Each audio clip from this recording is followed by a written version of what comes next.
যখন রওনা দিল, ভালো কাজের উদ্দেশ্যে রওনা দিচ্ছে না, সেখানে তো বাধা থাকবে, সেখানে মিশকাত ইবলিস হাজির হয়েছে।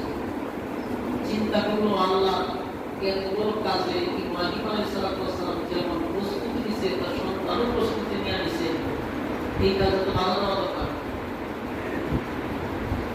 শয়তান বলল কি, মানুষের স্রোত করে সারার কাছে, মানে ইব্রাহিম আলাইহিস সালামের বিবির কাছে গিয়া বলেন যে আপনার সন্তানকে যে সুন্দর করে গোসল করাইয়া, সুন্দর কাপড় পরিধান করাইয়া আপনার স্বামীর হাতে দিয়া দিলেন, আপনার স্বামী তো আপনার সন্তানকে জবাই করবে, এই উদ্দেশ্যে ভাবছে।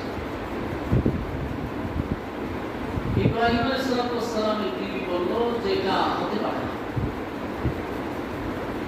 সন্তানকে বাবা কোন সময় জবাই করতে পারে না। কোনোভাবে যখন বিশ্বাস করতেছিল না, শয়তান বারবার বোঝানোর চেষ্টা করতেছে, বিশ্বাস করে। তখন শয়তান চিন্তা করলো এইভাবে বলে তো বিশ্বাস করার কথা না। শয়তান তখন বলল যে আপনার সন্তানকে আপনার স্বামী এমনি জবাই করতে নিচ্ছে, আল্লাহর হুকুম আসছে, আল্লাহর হুকুম পালন করার উদ্দেশ্যে আপনার সন্তানকে জবাই করবে। ইব্রাহিম আলাইহিস সালামের বিবি উনি বললেন, এটাই যদি হয়, আল্লাহর হুকুমে যদি আমার স্বামী সন্তানকে জবাই করে, তাহলে তো আমার এখানে কোনো বাধা দেওয়ার সুযোগ নেই।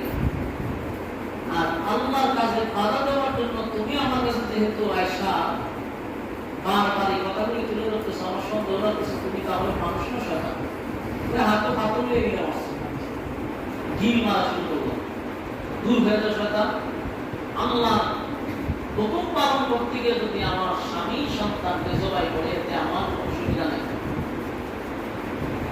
পাথর মারছে, যেই পাথর আপনারা হজে গেলে মারেন, এখান থেকে শুরু হয়েছে পাথর মারা শয়তানকে। শয়তান চিন্তা করলো এখন এখানে কোনো কাজ কি করা যায়,